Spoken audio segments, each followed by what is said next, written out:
Grant Morrison and Mikael Janin conclude their superheroic adventure as Superman learns who the true mastermind behind the Ultra Humanite is, while his team deal with the villain's unusual assortment of goons.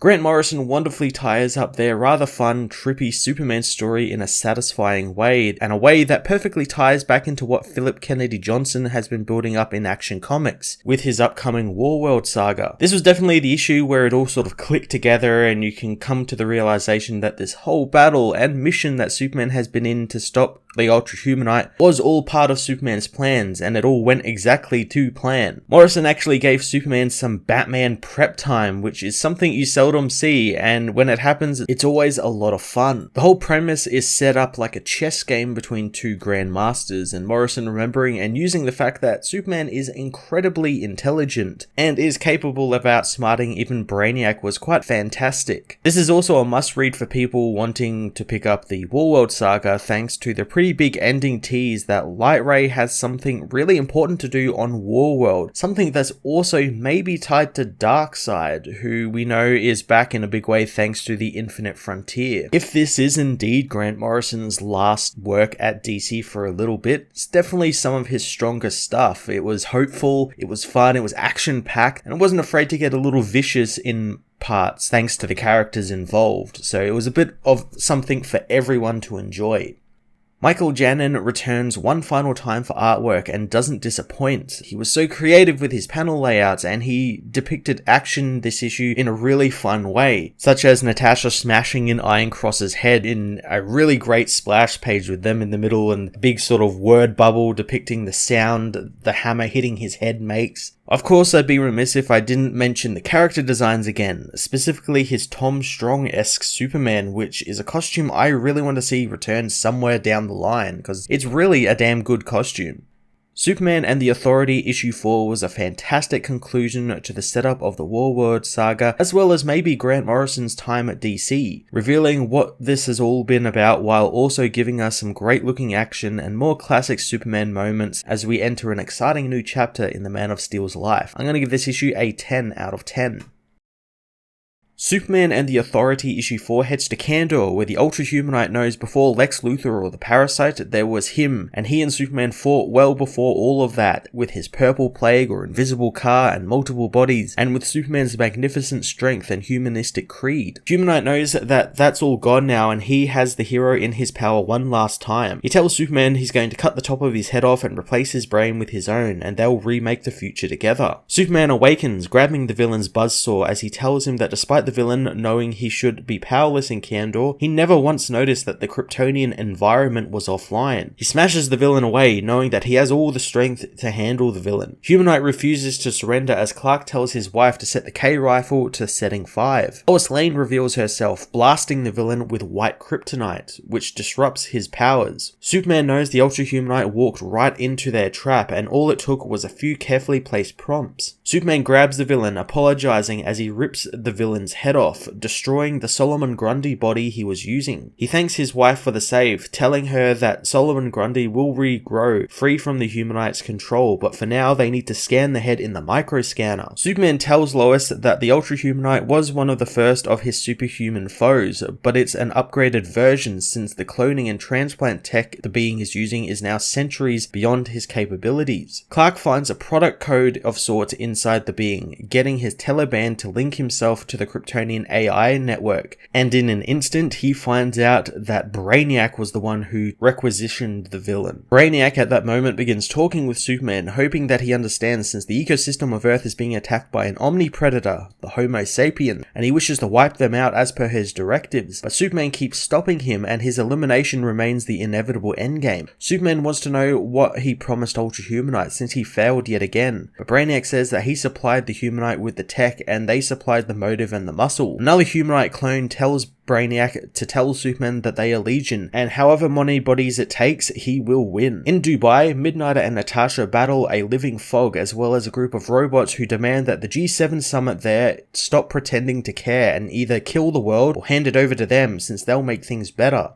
Midnighter knows that there is something deeply fake about all of this as Iron Cross, an indestructible white supremacist, confronts the heroes, knowing that his free speech always goes one way and he has the right to speak his prophecy about about the return of baby Hitler. Midnighter knows that this idiot is a free gift to him as Manchester Black stops playing possum, multiplying himself and surrounding Iron Cross, knowing that some serious scraping of the barrel went into this operation, and the villain is a wall of meat with a thumb for a brain. Natasha smashes Iron Cross in the head, knocking him down for Midnighter to kick the man's head off with his steel-toe boots. Civ suddenly attacks Natasha as Fleur-de-Lis kicks Midnighter in the back. Brainiac tells Superman how when Civ arrived on Earth as a refugee from her planet, she and her people inadvertently destroyed a small town in California and ever since has faced persecution by the humans. Natasha's suit begins to fail, so she ejects out of it, but Superman knows Brainiac forgets Natasha Irons is more than just her suit, as she reactivates her second suit, looking not to hurt Civ but to help her. Manchester meanwhile reunites with his former elite team member Coldcast, who begins crushing his head with ice, all so he can bring him to justice and rebuild his reputation. Black reminds him that while they didn't part on the best of terms, Coldcast is currently on a team with a white supremacist. Superman wonders how many times does he need to stop Brainiac to make his point stick, since they have all the points covered, from his distraction in Dubai to the candle trap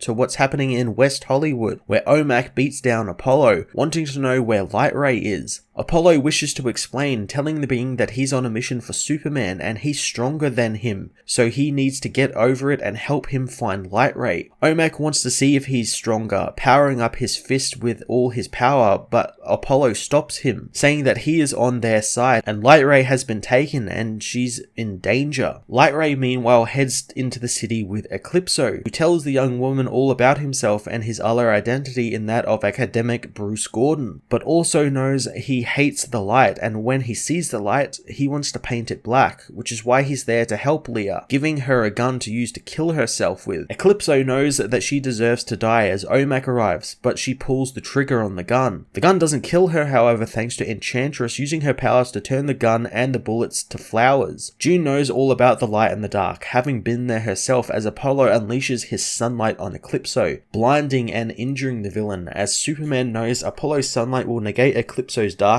Brainiac makes his next move as his Atomo forms come online in Dubai with their network of Humanite brains. Coldcast continues to freeze Manchester's head, still going on about how he was betrayed by Black and how he never met his new team before today, but he will sort out the supremacists soon as well. Manchester demands he let him go since he can still help him, as Brainiac isn't happy with the power matchups Humanite has on his team since they're not working. The Humanite reminds him that he asked for a control group to measure Superman's capabilities. Midnighter and Fleur-de-Lis continue their fight, discussing life as gay super beings. Midnighter learns that Fleur is being paid in Humanite's own self-made NFTs, which will be worth a fortune once he rules the world, but Midnighter knows that she probably needs some financial advice. Enchantress arrives in Dubai, using her powers to drop the brains out of the robot bodies, as Black reveals he trapped Coldcast in his own mind, making him think that Iron Cross's head he has in his hands is Black himself. Manchester Black knows that this was a baptism by fire, just like Superman said, as Natasha continues to help the defeated Civ, telling her that she'll do everything she can to draw attention to the situation in Haven. Ultra Humanite meanwhile reveals each of his brains is a bomb and the countdown to oblivion has begun. Superman says that he genuinely doesn't care about Brainiac and Ultra Humanite's master plans, knowing their paths won't cross again unless they're willing to follow him into some dangerous places across the galaxy.